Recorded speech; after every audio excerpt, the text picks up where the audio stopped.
મંત્રીમંડળના મારા સાથી શ્રી નીતિનભાઈ પટેલ,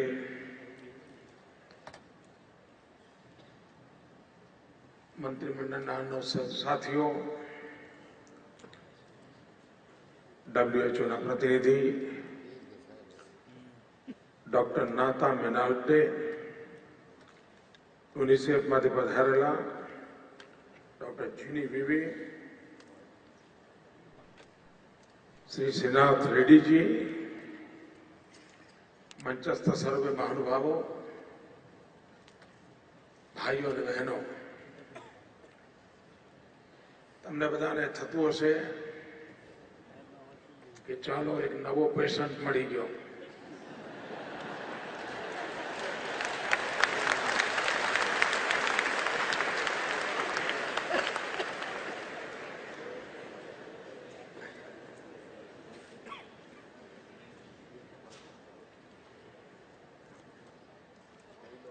लगातार प्रवास और भाषणों ने कारणे अवाज मारो काम नहीं करतो अने डॉक्टरो सलाह आपता होय छे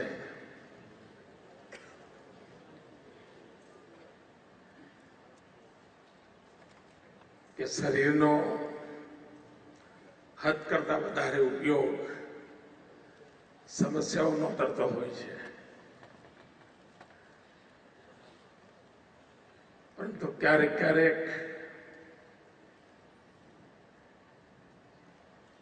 समाज हित माटे निर्धारित थयेला कामो नु महत्व शरीर करता वधारे होय छे।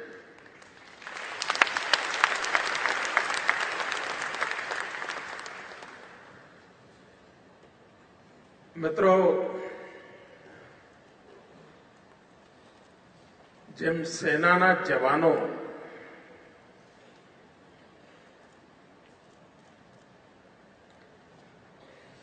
राष्ट्रनी रक्षा करता होय छे, एमना कारणे राष्ट्र सुरक्षित रहतुं होय छे। एम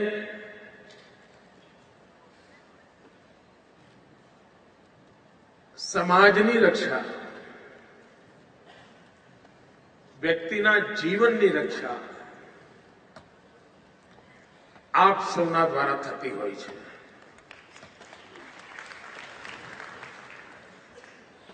तो एक अर्थमां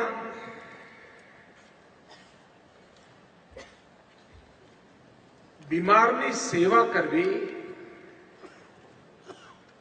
एनी तकलीफ ओછી करवी,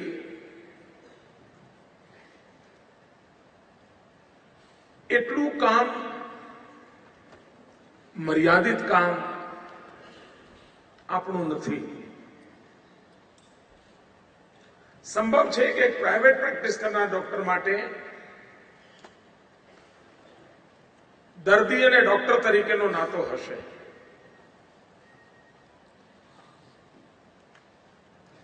જેમાં દર્દીની અપેક્ષા પણ એટલી જ હશે કે મારી તકલીફ દૂર થાય। डॉक्टर पण लक्ष्य ए हशे के साजो थईने जाए, परंतु तमे जे जगह बैठा छो त्यां मात्र दर्दी अने डॉक्टर एवी सीमित मर्यादानी कल्पना शक्य नथी।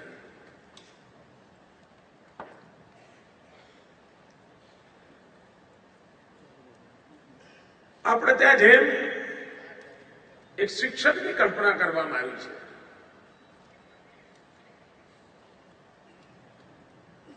એ માત્ર એમના અક્ષર જ્ઞાન આપે કે વિષય વસ્તુનું જ્ઞાન આપે તો એ પૂર્ણ શિક્ષક નથી। આ બધા માધ્યમો દ્વારા जो એને જીવન જીવતા શીખવાડે એના સર્વાંગીણ વિકાસની અંદર એક કેટલિક એજન્ટ બને તો એ સંપૂર્ણ શિક્ષક છે. પણ જે ટ્યુશન ક્લાસ ચલાવતો હોય છે એના માટે નથી. એને તો એટલું જ હોય છે કે એના મગજમાં જ્યાં જગ્યા હોય ત્યાં જેટલું ભરાય એટલું ભરી દઉં અને પરીક્ષામાં એ ડિલિવર કરીને પાછો આવે અને રેન્કિંગમાં એનો નંબર આવે. ટ્યુશન ક્લાસ વાળા માટે આ મુદ્દો નથી હોતો કે એના જીવન શિક્ષક માટે એનું જીવન મહત્વનું. એમ સરકારની સમગ્રતયા સ્વાસ્થ્યની યોજનાઓ, આરોગ્યની યોજનાઓ, એના પ્રત્યેક એકમ માટે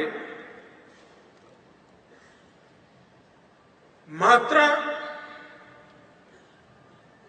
નાગરિકોની શારીરિક સુખાકારી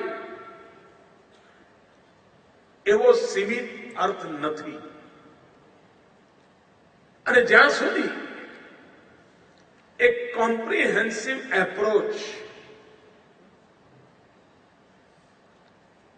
આપણે બધા એક ટીમ બનીને ન કરીએ ત્યાં સુધી તૂટક પ્રયાસો આપણને ઈચ્છિત પરિણામ ન આપે. ડોક્ટર પણ દર્દીની જ્યારે ચિંતા કરતો હોય છે ત્યારે એણે દવા લીધી કે ન લીધી, ઓપરેશન કરાવ્યું કે ન કરાવ્યું, એટલું સીમિત નથી રહેતું. ડોક્ટર પણ ઊંઘ આવે છે કે નથી આવતી, કાલે શું ખાધું તું, હમણાં બોલવાનું ઓછું કરો,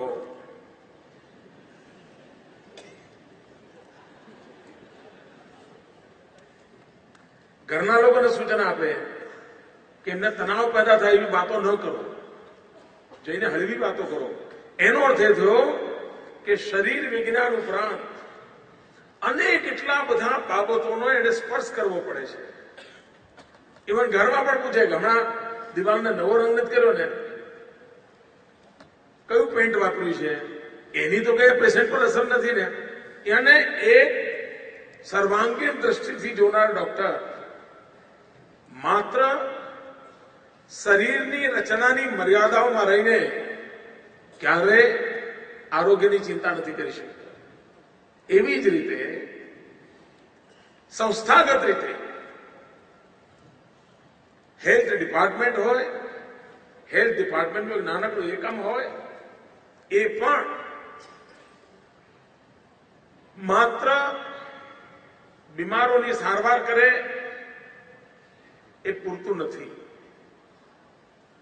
આપણું લક્ષ્ય છે સ્વસ્થ સમાજનું. આપણું લક્ષ્ય છે આરોગ્ય પ્રદાન કરવાનું.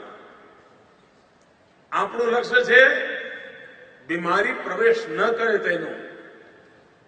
અને એને ધ્યાને રાખીને કરવાનું છે. તો એક પ્રયાસ એવો છે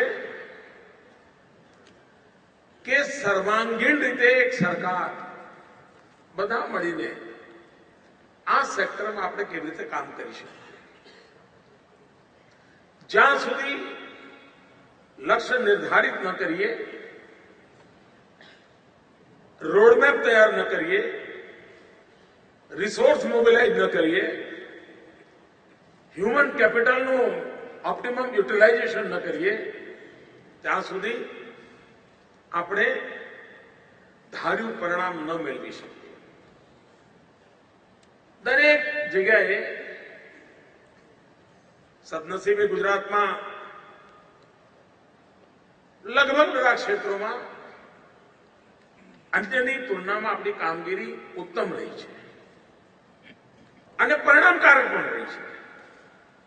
આપણે જે ઇનિશિયેટિવ લીધા છે એ ઇનિશિયેટિવના પણ સુફળ જોવા મળે છે. પણ કોઈ એક ક્વોન્ટમ જમ્પ મારવો હોય,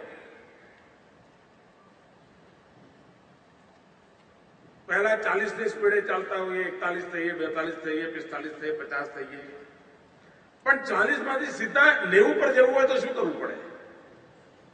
તો ક્વોન્ટમ જમ્પની આવશ્યકતા છે. આ સમગ્ર જે આખા દિવસનું આપણું મનોમંથન છે, એની પાછળનો એ હેતુ છે કે આપણે એક કોમ્પ્રિહેન્સિવ એપ્રોચ લેવો છે, ક્વોન્ટમ જમ્પ લગાવવો છે. સરકારના બધા જ એકમો જેનો આપણી સાથે સંબંધ આપતો હોય તે બધા એમને પણ આ દિશામાં વાળવા છે અને ધાર્યા પરિણામો પ્રાપ્ત કરવા છે. દાખલા તરીકે પ્રિવેન્ટિવ હેલ્થ કેર. આપ વિચાર કરો, પ્રિવેન્ટિવ હેલ્થ કેરનું મોટી મદદ જે થતી હોય છે એ સ્વચ્છતાથી થતી હોય છે. હવે સ્વચ્છતા એ તમારા ડિપાર્ટમેન્ટનું કામ નથી, પણ બીજો ડિપાર્ટમેન્ટ સ્વચ્છતા પ્રત્યે બેદરકાર હોય તો બોજ તમારા ઉપર આવે છે. પાણી ભરાઈ રહ્યા હોય, મચ્છરો થાય અને એમાંથી રોગચાળો આવે, ઉજાગરો તમને થાય.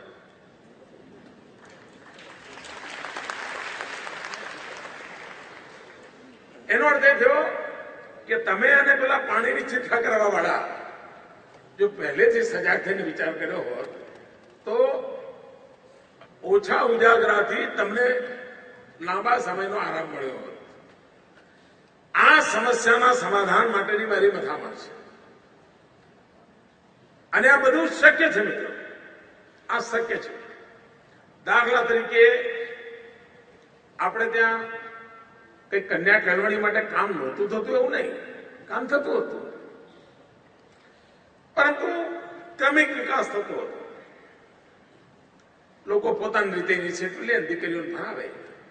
આપણને થયું કે આ કલંક મિટાવો અને મેં ડોક્ટરોને પણ જોડ્યા. ચાલો ભાઈ કન્યા કેળવણીમાં ચાલો, આઈપીએસ ઓફિસરોને જોડ્યા. કોઈ મને પૂછી શકે સાહેબ એને બંદૂક ચલાવવાની હોય, દંડો ચલાવવાનો હોય, તમે ક્યાં કલમ પકડાઈ દીધી? એને કોઈ પૂછે. પણ એક શક્તિને જયારે જોડીએ છીએ ત્યારે કેવું પરિણામ આવતું હોય છે. આપણી મથામણ છે કે આપણે આરોગ્યના સંદર્ભમાં સરકારના સંબંધિત વિભાગોને સેન્સિટાઇઝ કરવા છે, કોઓર્ડિનેટ કરવા છે, કોઓપરેટ કરે એની વ્યવસ્થા કરવી છે અને પ્રોએક્ટિવ કરવા છે. આ કામની પૂર્તિ માટેની આપણી મથામણ છે. આ પ્રકારનું બેહતરીન ભૂતકાળમાં ક્યારે નથી. આપણે ત્યાં ચિંતન શિબિરની પરંપરા ઉભી કરી. રાજ્યના વહીવટના મુખ્ય લોકો 3 દિવસ બેસીને કામ કરતા હતા. આ વખતે નવો પ્રયોગ કર્યો છે. ડેપ્યુટી કલેક્ટરો, ઇટીવીટી જોનારા લોકો, એમનો એક દિવસનું આવો જ એક કામ કર્યું હતું. એ બધાને એક બ્રોડ વિઝનથી બધાને સંકલિત કરીને કામ કેમ કરે. એવી જ રીતે આરોગ્યની ધરોહર જેમની પાસે છે એ બધાની સાથે ભિન્ન ભિન્ન વિષયો પર ચર્ચા કરીને આપણે કોઈ એક નક્કી બ્લુપ્રિન્ટ કરવા માંગીએ છીએ. મારી સામે 2 મહત્વના સમયનું આ આખા અભિયાન સાથે મારે જોડવા છે. અને આપણને ખબર છે કે ભાઈ વ્યક્તિના જીવનમાં પણ કોઈને કોઈ પ્રસંગ એના માટે પ્રેરક પ્રોત્સાહક બનતો હોય છે અને એનો ઉપયોગ પણ હોય છે. તમે ઘણી વાર બાળકો ભેજો તો આટલા માર્ક્સ લાવીશ તો તારા જન્મદિવસે સાયકલ લાવી આપીશ. તો બાળક જરા એનો જન્મદિવસ એના માટે એક પ્રોત્સાહક પણ હોય છે, પ્રેરક પણ હોય છે. એવું સમાજ જીવનનું પણ હોય છે. આપણને ખબર છે કે મહાત્મા ગાંધી 5 વર્ષ પછી મહાત્મા ગાંધી 150મી જયંતિ આવશે. ગાંધી 150 એને જો આપણે એક પ્રેરણાનું કેન્દ્ર બિંદુ માનીએ, ગાંધીના જીવનની કોઈ ઉત્તમમાં ઉત્તમ બાબત હતી જે આપણે બધા જ અમલમાં મૂકી શકીએ, સમગ્ર આખો સમાજ મૂકી શકે એ બાબત હતી સ્વચ્છતા, સફાઈ, નિર્મળ. આપણે સમગ્ર ગુજરાતમાં અને આરોગ્ય વ્યૂ પોઈન્ટથી માત્ર શહેરી વિભાગ કરે એ ભૂમિકાથી નહીં, ગ્રામ વિકાસ વિભાગ કરે એ ભૂમિકાથી નહીં, આરોગ્યના પેરામીટર આપણે નક્કી કરી શકીએ કે 5 વર્ષ પછી 2019માં સમગ્ર દેશ જ્યારે ગાંધી 150 ઉજવતો હોય ત્યાં પહેલા ગુજરાત આગામી 3-4 વર્ષનું ટાઈમ ટેબલ બનાવીને, 5 વર્ષનું ટાઈમ ટેબલ બનાવીને એના પેરામીટર નક્કી કરીને આરોગ્યના સંદર્ભમાં નિર્મળ ગુજરાતનું અભિયાન, સ્વચ્છ ગુજરાતનું અભિયાન, સ્વચ્છ ગામનું અભિયાન, સ્વચ્છ મોહલ્લો, સ્વચ્છ શાળા, સ્વચ્છ હોસ્પિટલ, અનેક બાબતો હોઈ શકે. આ એક અભિયાન પ્રિવેન્ટિવ હેલ્થ કેરના પેરામીટર સાથે જોડી શકાય કે એનું એક અભિયાન કેવી રીતે ઉપાડી શકાય. દાખલા તરીકે આપણે ભણી ગણીને ડોક્ટર થયા હોય છે.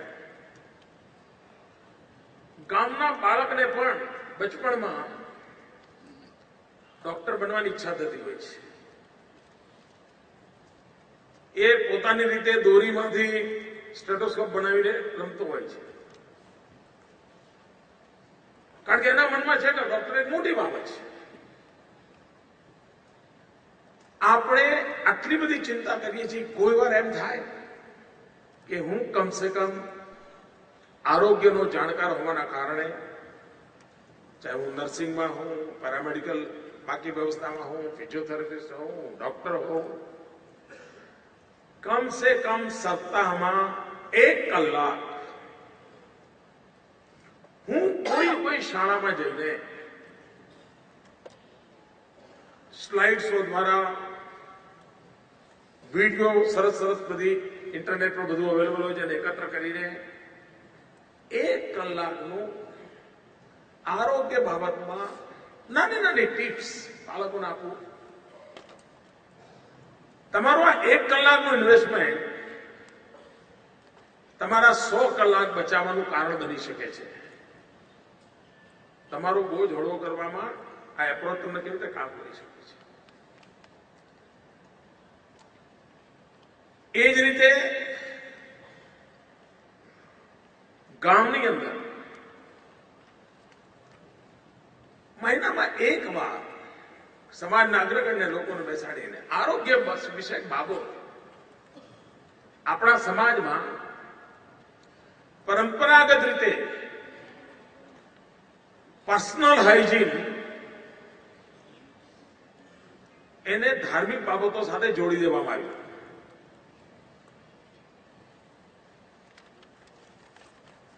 નાહવું પડે, મંદિર નાહ્યા પછી ના જવાય નહીં, શૌચાલય ગયા પછી સ્નાન કરવું પડે, એવી પરંપરાઓ સામાજિક રીતે પહેલા હતી, પર્સનલ હાઇજીનની. પણ સોશિયલ હાઇજીનમાં આપણે કેરલેસ રહ્યા, કોઈ કારણસર. આપણે પર્સનલ હાઇજીન અને સોશિયલ હાઇજીન બંનેના અવેરનેસ માટે થઈને એક માહોલ ક્રિએટ કરી શકીએ, ઇનિશિયેટિવ લઈ શકીએ. અને એક શિક્ષક બાળકને કહે કે નખ કાપવા જોઈએ, એની અસર જે થાય એના કરતા એપ્રોન પહેરીને સ્ટેટોસ્કોપ લગાવીને આવેલો ડોક્ટર કે એની અસર 1000 ગણા વધારે થાય.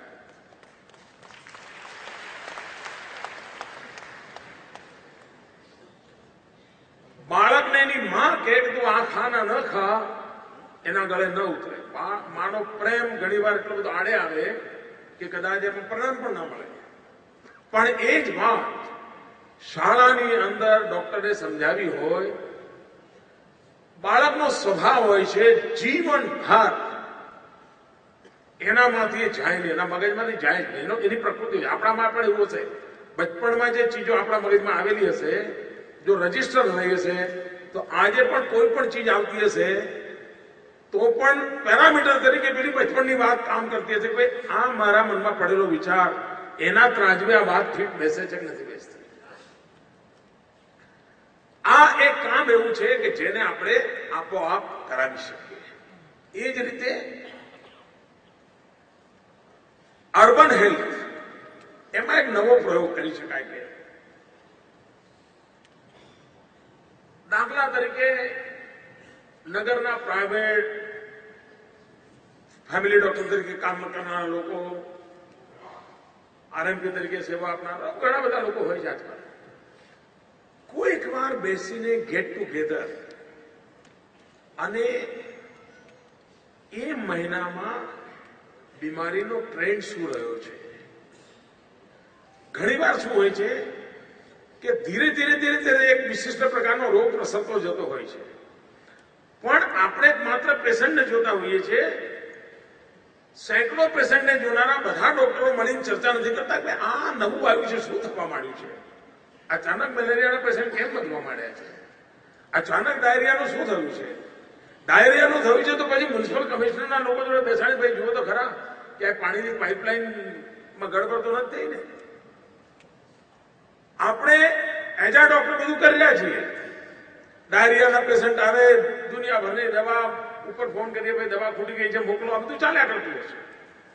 પણ ઉભારો ભાઈ, લાગે છે કે પીવાના પાણીમાં કંઈક સમસ્યા થઈ છે, ક્યાંક પાણી લીકેજ થાય છે, યા પર્ટિક્યુલર મોહલ્લામાં કંઈક થયું છે, ત્યાંથી આ પ્રકારના પેશન્ટો વધારે આવે છે. આ પ્રકારની સહજ કોર્ડિનેશન વાતચીત આપણે વિકસાવી શકીએ. અને આ જો વિકસાવીએ, હું 100% કહું છું મિત્રો કે હેલ્થ ડિપાર્ટમેન્ટ પરનો બોજ ઘટતો જશે, ખૂબ ઘટતો જશે. અને પ્રિવેન્ટિવ હેલ્થના બજેટમાં જે આરોગ્ય આવે એ કદાચ 10 રૂપિયામાં થનારું કામ એમાં જો બેકાળજી થાય તો 100 રૂપિયાના ખર્ચે પણ સારું ન થાય એવી સ્થિતિ પેદા થતી હોય છે. તો આપણે ગાંધી 150 એને ધ્યાનમાં રાખીને ગામ હોય, તાલુકો હોય કે જિલ્લો હોય કે નગરપાલિકા હોય, મહાનગરપાલિકા હોય, બધા જ ડિપાર્ટમેન્ટને ઇનિશિયેટિવ લે હેલ્થ. અને બધા જ આની અંદર મારો ઈરાદો સુંદર શહેરના ધ્યાનમાં પેરામીટરથી નથી કરવું. મારે આરોગ્યના પેરામીટરથી સુંદરતા લાવવી છે, આરોગ્યની પેરામીટરથી સ્વચ્છતા લાવવી છે. આ આખા અભિયાન આપણે ઇનિશિયેટ કરી શકીએ. કામ અઘરું છે, મોટું છે, વ્યાપક છે, વિશાળ છે, પણ ગાંધીથી મોટી કોઈ પ્રેરણા ન હોઈ શકે. ગાંધી 150 આપણને આ કામ માટે પ્રેરણા આપે છે. એ જ રીતે 2022માં આ દેશની આઝાદીનો અમૃત મહોત્સવ આવશે. આપણી આઝાદીના 75 વર્ષ થશે.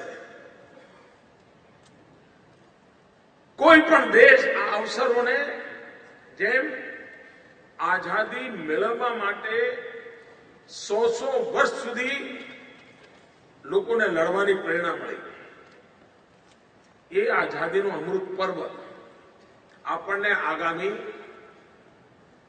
8 વર્ષ સાચ અર્થમાં અમૃતમય વાતાવરણ આરોગ્યના સંદર્ભમાં આપણે કેવી રીતે પરિપૂર્ણ કરીએ. મુખ્યમંત્રી અમૃતમ યોજના, એ યોજના સાકાર થાય અને સાચ અર્થમાં સ્વસ્થ ગુજરાત, નિરોગી ગુજરાત, એ સપનાને સાકાર કરવાની દિશામાં આપણે શું કરી શકીએ. સરકારના બધા જ વિભાગોમાં કેવી રીતે જોડાય. સમાજ તરીકે મેં કહ્યું એમ બાળકોથી આમાં એક આપણે પ્રયોગ કર્યો છે, દાદા દાદી મીટિંગ. આપણે જોયું છે ખાસ કરીને કુપોષણની સમસ્યા યા નવજાત શિશુઓની કાળજી મોટે ભાગે સિંગલ ચાઇલ્ડ મધર છે. આપણે ત્યાં હવે ધીરે ધીરે ક્યાં તો 2 ચાઇલ્ડ મધર. હવે આપ વિચાર કરો એક 25, 27, 30 વર્ષની દીકરી એ માં બને એનામાં કેટલી મેચ્યોરિટી હોય? ઇમ્પોસિબલ. આવે વખતે એ દીકરી બિચારી જયારે એના ત્યાં સંતાન થાય છે, એ માં બની ગઈ, પણ માતા તરીકેનો જે ગ્રોથ હોવું જોઈએ ઇન્ટેલેક્ચ્યુઅલ લેવલે, એ સંભવ નથી હોતો આજના યુગમાં. પહેલા તો પારિવારિક રચના એવી હતી કે એનો બાળકનો વિકાસ જુદી રીતે થતો હતો. આજે સ્થિતિ જુદી છે. આ સંજોગોમાં એ ઘરમાં જે દાદીમાં છે, એ દાદીમાની ઇન્ફ્લુઅન્સ એ વહુ પર સૌથી વધારે રહેતી હોય. જ્યારે દાદીમાં પુરાના જમાના કે નાના તારે આટલું તો ખાવું જ પડે. ઘણી વાર તો સુખી ઘર હોય તો પ્રસૂતિ પછી એને એટલું ખવડાવી નાખે કે પૂછો નહીં.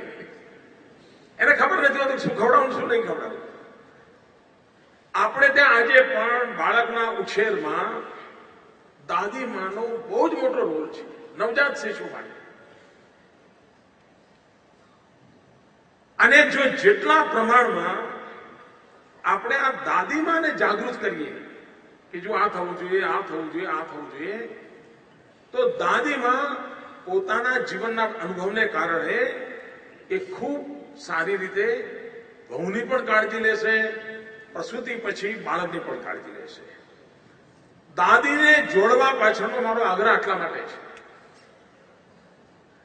એ દાદી પણ પોતે જયારે માં બન્યા હશે ત્યારે ઘણી બધી ભૂલો કરી હશે, ઘણી બધી બાબતો એમને ધ્યાનમાં નહીં આવી હોય, પણ એ વધારે અનુભવી હોવાના કારણે તદ્દન કોલેજમાંથી આવેલી દીકરી, તદ્દન જુદું જીવન આવેલી દીકરી 2 વર્ષમાં માં બને, 3 વર્ષમાં માં બને, એના માટે અતિશય મુશ્કેલ છે આ બધી ચીજો હેન્ડલ કરવી. અને પરિવારમાં એવું વાતાવરણ નથી રહ્યું કે ટ્રેન થાય. આ સંજોગોમાં દાદીનો રોલ, નાની હોય યા દાદી, ઘણી વાર પિયરમાં પ્રસૂતિ માટે જવાની આજે પણ પરંપરા છે, તો નાનીનો રોલ મોટો થાય. આ એક ઇન્સ્ટિટ્યૂટ તરીકે આપણે ડેવલપ કરી શકીએ. અને મને વિશ્વાસ છે મિત્રો કે આને જો આપણે ઇન્સ્ટિટ્યુશન તરીકે ડેવલપ કરીએ તો બાળ ઉછેરમાં કુપોષણ સામે, નહીં તો આજે પણ એવો માન્યતા છે કે બાળકના જન્મ પછી 3 દિવસ સુધી માનું દૂધ ના આપવું, એવા માનવામાં અનેક પરિવારો આજે પણ છે. જ્યારે વિજ્ઞાન કહે છે કે એને માના દૂધ સિવાય કઈ આપવું જ ના જોઈએ. હવે આ વાત દાદીના ગળે ઉતરે તો વહુને સ્વીકારતા વાર નહીં લાગે. અને તેથી દાદીના જે માઇન્ડસેટ છે, દાદીના જે અનુભવ છે, પરિવારના હેલ્થ કેરમાં એ મોટો રોલ કરી શકતા હોય છે. ખાવાની પદ્ધતિ બાબતમાં, પોષક આહારની બાબતમાં, શું ખાવું શું ન ખાવું, બધી બાબતોમાં બહુ મોટો રોલ કરી શકતા હોય છે. અને તેથી આપણે એક કાર્યક્રમ લીધો છે જેનો હમણાં પ્રેઝન્ટેશનમાં પણ ઉલ્લેખ હતો કે દાદીના રોલને આરોગ્યના ક્ષેત્રમાં, ખાસ કરીને ભૂલકાઓના આરોગ્યના ક્ષેત્રમાં કેવી રીતે રોલ કરી શકાય, આનો આપણે વિચાર કરવાની આવશ્યકતા છે. બીજી એક બાબત છે કે આરોગ્ય એ લગભગ હવે ટેકનોલોજી થઈ ગયું છે. કોઈ એક જમાનામાં ડોક્ટરને પોતાના અનુભવથી પેશન્ટને 50 પ્રશ્નો પૂછીને અનુભવના આધારે નક્કી કરી શકે કે આનું આવું લાગે છે, ચલો આપણે. અને મોટા ભાગના ડોક્ટરો માટે પેશન્ટ પોતે જ લેબોરેટરી હતો, એટલે બધા ટ્રાયલ ડોક્ટર પેશન્ટ ઉપર જ કરતા હોય. પણ હવે જમાનો બદલાનો છે. હવે લેબોરેટરી અવેલેબલ છે. Patient is not a laboratory nowadays. આધુનિક ટેકનોલોજીથી, વૈજ્ઞાનિક સંસાધનોથી નક્કી થાય છે કે તકલીફ શું છે, તકલીફ ક્યાં છે, તકલીફનું કારણ શું છે. ઉપાયના રસ્તા પણ ટેકનોલોજી બતાવી શકે છે. એનો અર્થ એ થયો કે હ્યુમન ઇન્ટરવેન્શનની જેટલી તાકાત હતી હેલ્થ કેરમાં ભૂતકાળમાં, ધીરે ધીરે ટેકનોલોજી ઇન્ટરવેન્શનની તાકાત વધી ગઈ છે. આપણી પાસે બે કામ છે. રેગ્યુલર આપણી આ ટીમનું ટેકનોલોજી બાબતમાં એમની ટ્રેનિંગ માટેની કોઈ વ્યવસ્થા સરકારે કરવી જ જોઈએ. આધુનિકમાં આધુનિક સાધનો એમને પરિચય આપવો જોઈએ. હું ઈચ્છું કે સરકારના જેટલા ડોક્ટરો છે એમના માટે મોટા ભાગના ડોક્ટરો છે જે લોકો હવે કોમ્પ્યુટર, ઇન્ટરનેટ અને હવે તો બધું જ મોબાઈલ ફોન પર અવેલેબલ છે. શા માટે આપણા બધા જ લોકોને ઈ લાઇબ્રેરીની વ્યવસ્થા ન કરી? બધા ડોક્ટરોને પર્સનલ ઈ લાઇબ્રેરી આપી, જેમાં એમને બધા જ મેડિકલ જર્નલ્સ, દુનિયાભરની મેડિકલની જે કંઈ પ્રગતિ થઈ રહી છે, આ બધું જ એમને ફ્રી ઓફ ચાર્જ અવેલેબલ છે. હમણાં એક આપણે પ્રયોગ કર્યો કે બાર એસોસિએશનને તાલુકા કક્ષાએ ઈ લાઇબ્રેરી આપી. એના કારણે ઇવન તાલુકા લેવલનો વકીલ ઉત્તમમાં ઉત્તમ રેફરન્સ હવે બીકોઝ ઓફ ધીસ ફેસિલિટી કરી શકીએ છીએ. આપણે બધી હોસ્પિટલોને ઈ લાઇબ્રેરી આપીએ અને જેથી કરીને ગુજરાતનું એક સારું છે કે આપણે ત્યાં બ્રોડબેન્ડ કનેક્ટિવિટી છે, ઇન્ટરનેટ કનેક્ટિવિટી ગામડા સુધી આપણે પહોંચાડી દીધી છે. આપણા ડોક્ટરો એ આધુનિકમાં આધુનિક વિજ્ઞાન અને ટેકનોલોજી સાથે સતત સંપર્કમાં રહે એના માટેની કોઈ વ્યવસ્થા આપણે કરવી જોઈએ. એ જ રીતે ઘણીવાર પ્રોબ્લેમ શું હોય છે, તમે જોયું હશે કે કોઈ સુખી ડોક્ટર, ખૂબ નામાંકિત ડોક્ટર, અને એમનું નામ મળે એટલે પેશન્ટ અડધો સાજો થઈ જાય. અચ્છા, રાણાભાઈ કરવાના છે એટલે અડધો સાજો ને મેળે થઈ જાય, એટલે કોઈ ચિંતા નહીં, એવું એવા નામ. પણ એવા ડોક્ટરોને મોહ થયો હોય પોતાની હોસ્પિટલ બનાવવાનો, અને તમે જોયું હશે કે પોતાની હોસ્પિટલ બનાવે પછી એનો 80% ટાઈમ ચાદર બદલી છે કે નહીં, નેપકિન નવા આયા કે ના આયા, સ્વીપર આવ્યો તો નહોતો આવ્યો, એટલે એની જે ટેલેન્ટ છે પોતાની હોસ્પિટલ બનાવે, હોસ્પિટલ મેનેજમેન્ટમાં જાય છે. મારો મત છે મિત્રો કે આપણા બધા ડોક્ટરો પોતાની ભાષાનો જે પેરામેડિકલ સ્ટાફ અને બાકી સ્ટાફ છે એમને મેનેજમેન્ટ માટેની અલગ ટ્રેનિંગો આપે, CSC, PSC બધી જગ્યાએ. અને આ બર્ડન ડોક્ટરનું કેમ ઘટે, એનું આખું મિકેનિઝમ કેમ તે હોય. નહીં તો સ્કૂલનો પ્રિન્સિપાલ ભણાવે નહીં, ઇન્સ્પેક્શન ક્યારે છે, પગાર થયા કે નહીં, પીરિયડ ગોઠવણી, એમાં ઘણો ટાઈમ જાય, એના જ્ઞાનનો ઉપયોગ જ ન થાય. તો આપણે પણ મેડિકલ પ્રોફેશનમાં આ બાબતોને કેવી રીતે વૈજ્ઞાનિક ઢબે વિકસાવી શકીએ અને આપણે મિશન લઈને નીકળીએ તો બધું જ કરી શકીએ છીએ મિત્રો. આ દિશામાં આપણે આગળ વધી શકીએ છીએ અને આપણે આગળ વધવા માંગીએ છીએ. કોઈ ટેકનોલોજી દ્વારા, ઈ ગવર્નન્સ દ્વારા ગુજરાતમાં કોઈ પણ મેડિકલ ઇન્સ્ટ્રુમેન્ટ ઓર ઇક્વિપમેન્ટ એની સ્થિતિ બાબતમાં ઇમરજન્સી લેવલનું અપગ્રેડેશન થઈ શકે મિત્રો. તમે મને કહો કે ફાયર બ્રિગેડની ગાડી એના સ્ટાર્ટિંગમાં જો 5 મિનિટ જાય તો શું થાય?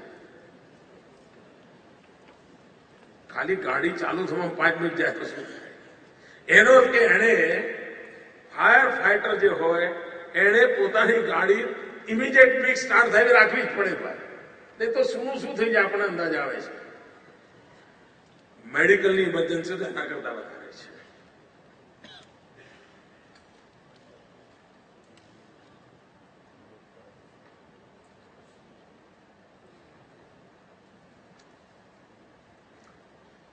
ભાઈઓ બહેનો, એનો અર્થ એ થયો કે આપણા મોટા ભાગે આપણે જોઈએ છીએ કે આટલું બધું બજેટ ખર્ચ્યું હોય, આધુનિકમાં આધુનિક સાધનો લાવ્યા હોય, એક નાનકડી ચીજના અભાવે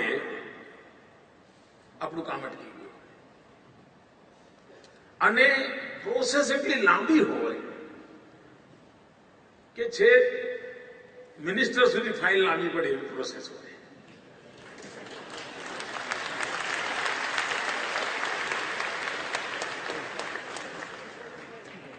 આ સ્થિતિમાં હેલ્થ કેર ન કરી શકાય.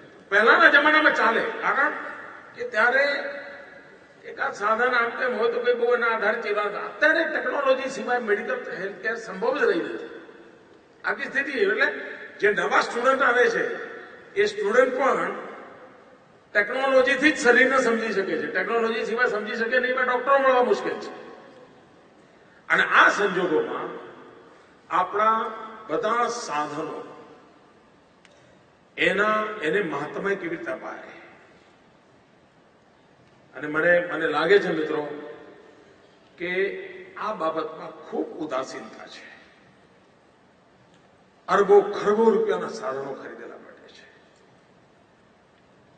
આ સાધનો બાબતમાં આપણે વધારે સેન્સિટિવ કેમ થઈએ, આને માટેની કોઈ વ્યવસ્થા કરી. અને હું માનું છું કે સોફ્ટવેર દ્વારા બધી જ ચીજો થઈ શકે. કોઈ અહીંયા એક્સરેના પ્લેટની આટલી જરૂર હતી, ફિલ્મની આટલી જરૂર હતી, આટલા પેશન્ટો જોયા છે, પણ એક્સરે પ્લેટ એમની ખૂટતી નથી. એનું કારણ શું? તો ખાલી થયું પેશન્ટ આવતા હશે, જતા હશે પાછા. બાબતો નાની નાની છે, પણ આ નાની નાની બાબતો તરફ આપણે કેવી રીતે ધ્યાન કેન્દ્રિત કરી શકીએ. બીજું એક મને લાગે છે as a state, as a district આપણે મેપિંગ કરવું જોઈએ. કેટલાક ભૌગોલિક વિસ્તારો એવા હોય છે જે પરંપરાગત રીતે કોઈ એક પ્રકારના રોગથી પીડાતા હોય છે. કારણ કે તમે આંધ્રમાં સાહેબ એક ગામ છે, એ ગામમાં બધા જોડકા બાળકો જ પેદા થાય છે, આખું ગામ જ એવું છે. તો કોઈ ભૌગોલિક એરિયા હોય છે જેમાં આપણે મેપિંગ કરી શકીએ કે જ્યાં આ પ્રકારની કઈ દાખલા તરીકે આપણો ટ્રાઇબલ બેલ્ટ, એમાં ખાસ કરીને સાઉથનો ટ્રાઇબલ બેલ્ટ, તો સિકલ સેલ આપણે આઈડેન્ટિફાય કરવા, મેપિંગ કર્યું, અહીંયા સિકલ સેલ છે. એવી રીતે લેપ્ટોસ્પાયરોસિસ હવે આપણે જાણીએ છીએ કે એમાં પ્રિવેન્ટિવથી આપણે લોકોને બચાવી શકીએ. પણ દર વર્ષે 80-90 લોકો આપણા જાય છે. એમને સમજાવીએ છીએ કેટલી બાબતમાં પ્રોબ્લેમ છે. આપણને ખબર પડે આગળિયા હોય તો આ પ્રકારના પ્રોબ્લેમ હોય જ, તો એના પ્રિવેન્શન માટે આ હોઈ શકે. દાખલા કે ઝીંઝુવાડા ને એ બધો આપણો પટ્ટો હતો વચ્ચે, એકવાર તમે જોયું હશે 5 વર્ષ લગાતાર મેલેરિયાનો કેર રહ્યો. સદનસીબે સરકારે બરાબર ઝીંઝુવાડાને કેન્દ્રમાં રાખીને મહેનત કરી. લગભગ ગયા 4-5 વર્ષથી લગભગ ઝીંઝુવાડાને આખા પટ્ટાને આપણે મેલેરિયાથી મુક્ત કર્યું. મને લાગે છે મેપિંગ કરવું જોઈએ કે કેટલાક સમાજ વિશેષની પણ બીમારીઓની પરંપરા હોય છે, જેનેટિકલી હોય છે, એને આઈડેન્ટિફાય કરીને કે ભાઈ આમના આ પ્રોબ્લેમ હોય છે, આ પ્રોબ્લેમ. અને વૈજ્ઞાનિક રીતે મિત્રો આ બધું શક્ય છે. આ બધું શક્ય છે. આપણે જેમ એગ્રો ક્લાઇમેટ ઝોન બનાવે છે કે ભાઈ આ જગ્યાએ અમુક જ પાકે, એવું સમાજ જીવનની વ્યવસ્થામાં પણ હોય છે. તમે જુઓ, તમે નાગાલેન્ડમાં તમે એમ જાઓ કે ભાઈ 6 ફૂટના માણસો મળે, ના મળે. ત્યાં 4.5-5 જ મળે.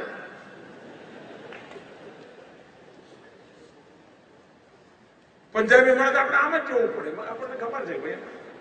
તો આ બધી જ બાબતો હેલ્થ સાથે જોડાયેલી છે.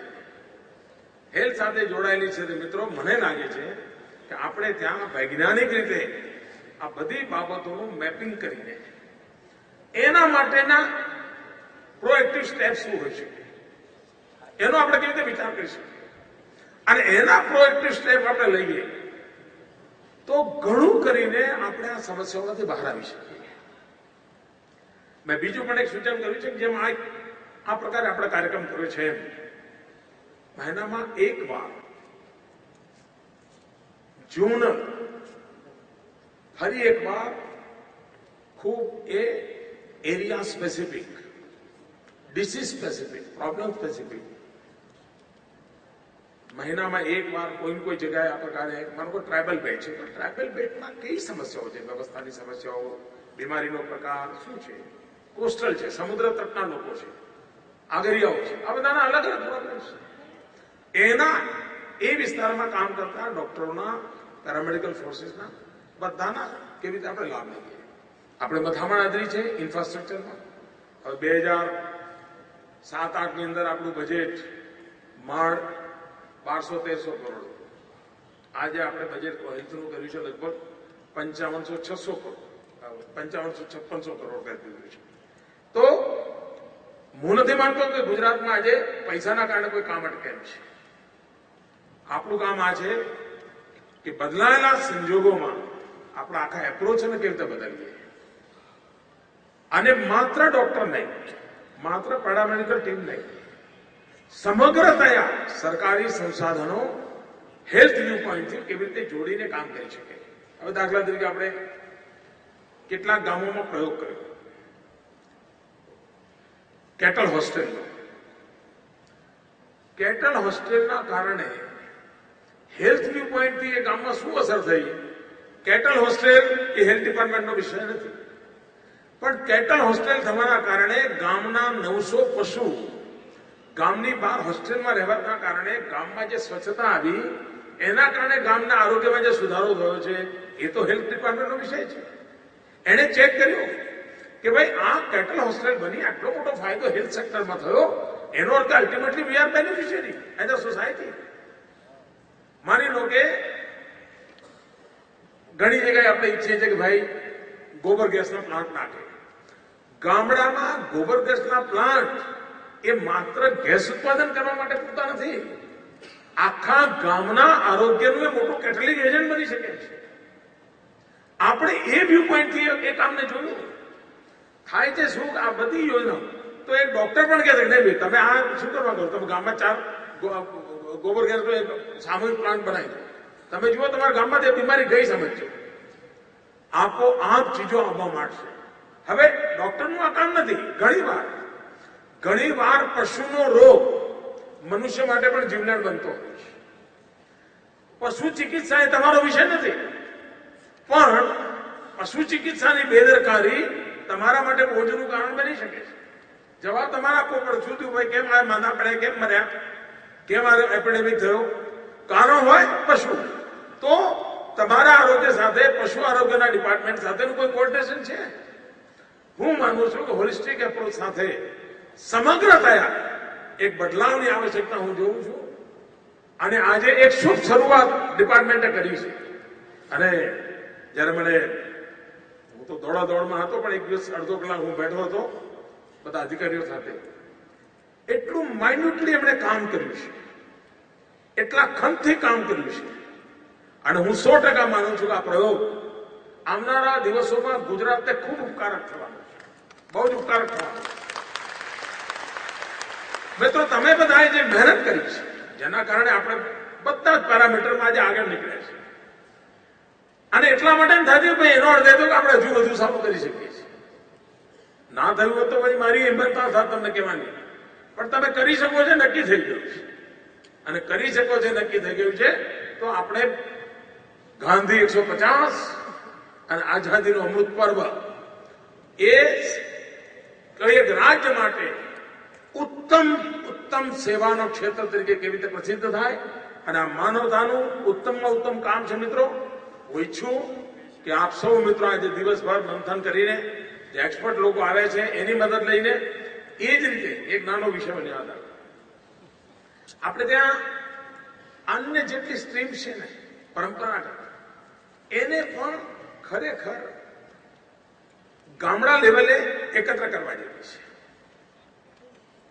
ગામની અંદર હોમિયોપેથીના ડોક્ટર હોય, ગામમાં આયુર્વેદના ડોક્ટર હોય, ગામમાં પરંપરાગત દાદીમાનું ઉપચાર કેન્દ્રો પણ ચાલતા હોય છે, એની પણ તાકાત હોય છે.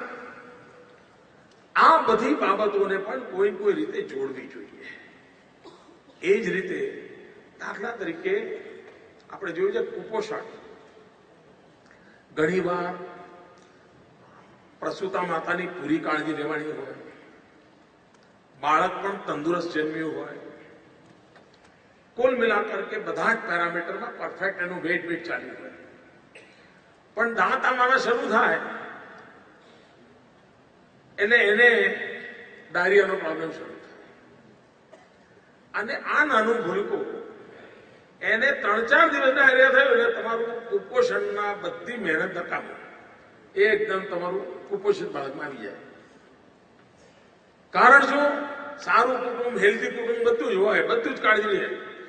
હોમિયોપેથી વાળા પાસે દાંત આવતા બાળકને કોઈ શારીરિક તકલીફ ના થાય છતાંય દાંત આવે, હોમિયોપેથી સક્સેસફુલ મેડિસિન છે.